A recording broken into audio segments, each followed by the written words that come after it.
Nah yang ketiga, itu investasi di cash. Ini agak ngeri nih. Aset jenis ketiga ini adalah ketika lu punya cash di bank dan lu nggak punya strategi di sana. Ini bahaya banget. Gue paling sebel kalau perusahaan kita itu cashnya banyak di bank. Gue kesel. Gue selalu bilang lu puter dong. Lu ada otak nggak sih? Bisa nggak sih taruh ke saham? Bisa nggak sih taruh ke aset-aset lain yang bisa mengenerate income?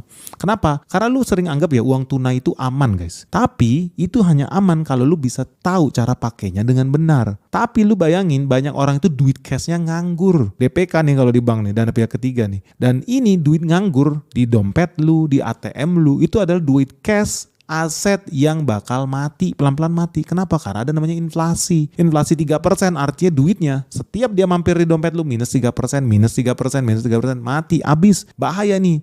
Karena inflasi itu memakan nilai uang lu. Dan yang kedua, ketika terjadi resesi, resesi itu sering diikuti sama pelonggaran moneter. Tahu nggak pelonggaran moneter apa? Karena lagi resesi, duit kering di bawah yang dilakukan negara apa? Cetak duit, inflasi makin tinggi. Akibatnya apa? Mata uang lu makin lemah. Uang cash yang ada di dompet lu, di ATM lu makin lemah. Dan akibatnya apa? Sering kali terjadi resesi, bunga deposito itu ada di bawah inflasi. Ini ngeri loh. Contohnya gimana? Lu bayangkan ketika terjadi resesi nanti, inflasi bisa sampai 9%, tapi bunga bank cuma 3%. Artinya duit lu simpen di bank pun, lu depositokan sekalipun, tapi lu minus 5%. Ngeri, itu faktanya dan itu sudah berulang kali terjadi guys. Makanya lu jangan heran ya, di Jepang aja ada pada masa ketika dia resesi, nabung di bank itu bunganya minus 1% guys. Kenapa bisa terjadi? Karena resesi. Dia pengen uang itu banyak keluar ke masyarakat, cetak duit terus. Itu yang dilakukan mereka. Bukan artinya nggak pernah terjadi. Ternyata ini pernah terjadi. Sejarah sudah membuktikan itu. Ketika lu taruh duit di bank, ternyata duit lu makin habis. Dan lu bayangkan ada orang itu punya duit bahkan sampai mengendap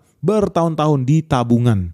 Padahal seharusnya dia bisa puter itu di aset yang lebih produktif. So, apa yang lu harus lakukan? Banyak orang yang nggak tahu ya. Mereka nggak punya kebijaksanaan finansial, mereka nggak ada financial literacy. Kalau lu termasuk kategori yang itu, lu cash rich tapi nggak tahu strateginya, lu harus lakukan ini. Yang pertama lu lakukan, lu split emergency fund. Jadi ketika terjadi resesi, lu nggak usah panik selling saham lu udah punya emergency fund, lu cukup hidup di situ selama 1-2 tahun ke depan. Karena resesi bukan terjadi selama 1 minggu, 1 tahun, enggak guys. Resesi itu biasanya hitungannya tahunan. Jadi lu harus siap-siap emergency fund. Mulai dari sekarang lu mulai ngitung, pengeluaran saya per bulan 10 juta. Berarti kalau 1 tahun gua harus punya 120 juta. Nah, lu siapin lah emergency fund itu. Jadi keluarga lu tetap aman, nyaman, anak-anak lu tetap bisa minum susu tiap hari. Pertahankan itu ya. Begitupun kalau udah hitung, pengeluaran gue 50 juta sebulan.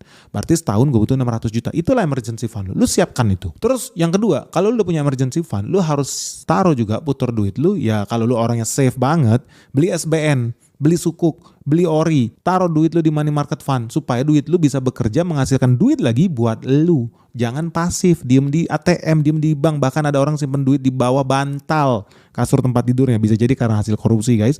Tapi lu jangan lakukan itu karena lu harus lebih bijaksana dengan keuangan lu. Uang harus bekerja buat lu dan ini akan memberikan keuntungan yang gede buat lu. Karena ketika terjadi krisis, terjadi resesi, apa yang terjadi? Lu udah siap nih dengan dana cash buat beli aset-aset yang dijual murah ketika terjadi krisis. Ya gue udah menikmati, gue salah satu orang yang menikmati era COVID-19. Banyak orang jual aset dengan harga yang sangat-sangat murah. Gue di situ dapat beli rumah diskon 50%, beli saham diskon 90%. Jadi gue orang yang sangat happy.